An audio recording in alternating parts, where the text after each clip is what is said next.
नमस्कार, आप देख रहे हैं इंडिया न्यूज़। तो वक्त हो चुका है दिन भर की बड़ी खबरों को जानने का। तो इससे पहले यदि आपने अब तक हमारे चैनल को सब्सक्राइब नहीं किया है तो प्लीज़ सब्सक्राइब कर लीजिए, साथ ही बेल आइकन को भी दबा दीजिए, जिससे कि हमारी हर वीडियो की नोटिफिकेशन आप तक बिना किसी रुकावट के पहुंचती रहे।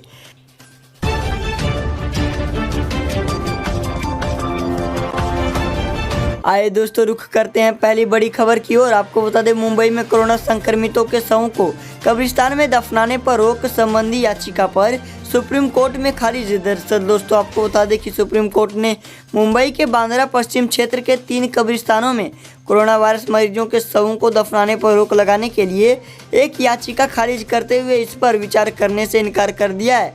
सुप्रीम कोर्ट ने दोबारा इस मामले को बॉम्बे हाई कोर्ट को वापस भेज दिया है। आपको बता दें, बॉम्बे हाई कोर्ट के रोक लगाने से इनकार किए जाने के बाद सुप्रीम कोर्ट में यह याचिका दाखिल की गई थी।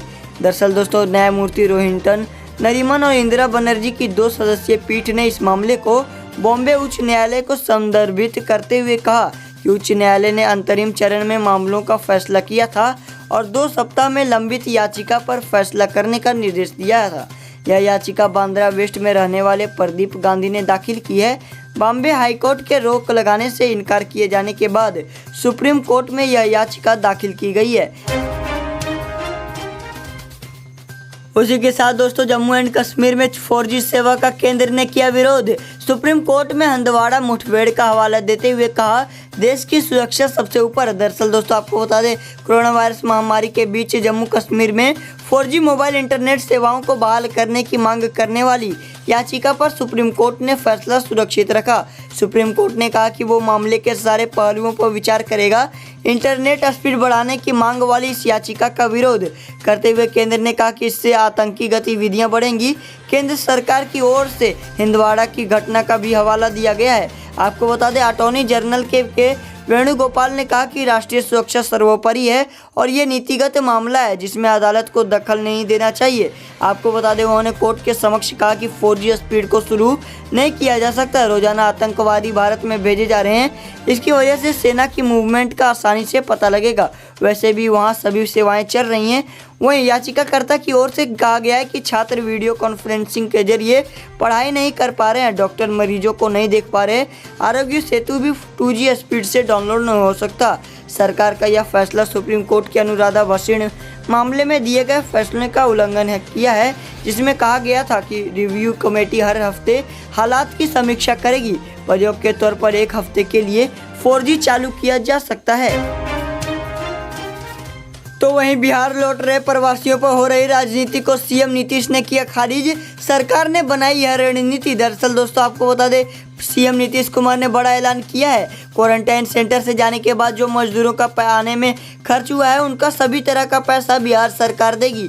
आपको बता दें, सीएम नीतीश कुमार ने कहा कि क्वारंटाइन सेंटर से जाने के बाद जितना भी आने में उनको खर्च हुआ, उसके अलावे 500 रुपये अलग से सरकार देगी और कम से कम 1000 रुपये उनको दिया जाएगा। यह पैसा सभी को दिया जाएगा।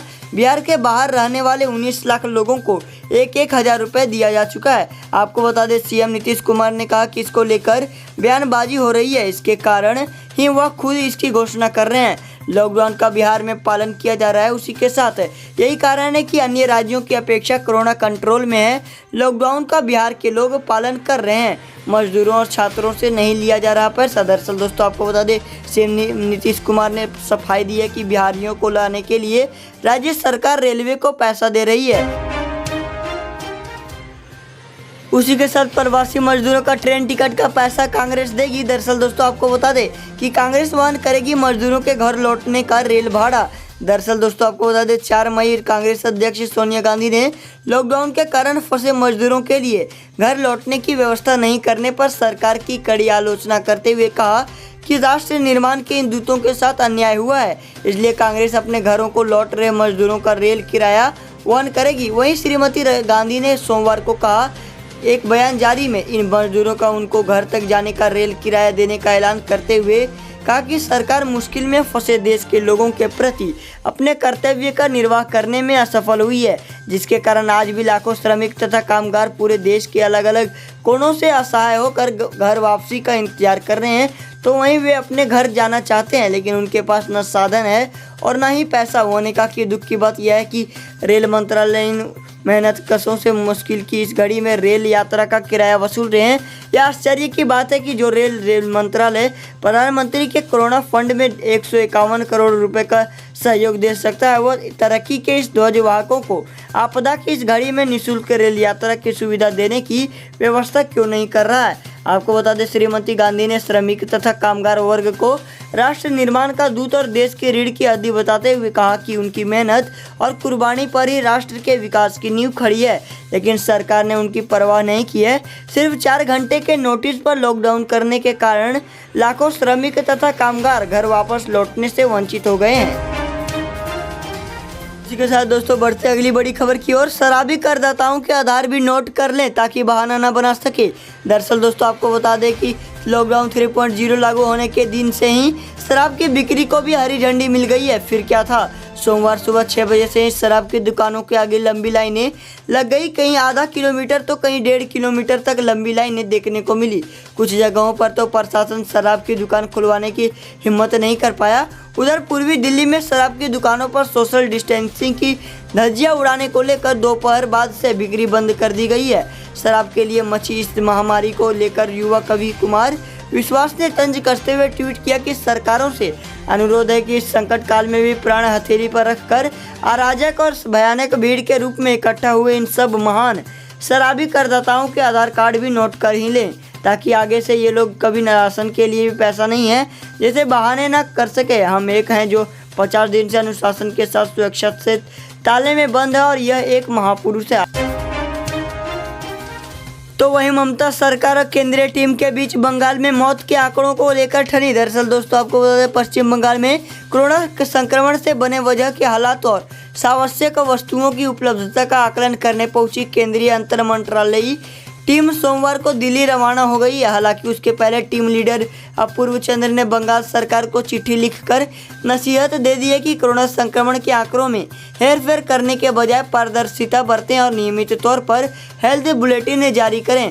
अपूर्व चंद्र ने अपनी चिट्ठी में इस बात का खुलासा किया है कि उन्हें राज्य के मुख्य सचिव राजीव सिन्हा को 7 और राज्य के गृह, स्वास्थ्य, शहरी विकास और नगर पालिका विभाग के सचिवों को 4 चिट्ठियां लिखी, लेकिन किसी का भी जवाब नहीं दिया गया।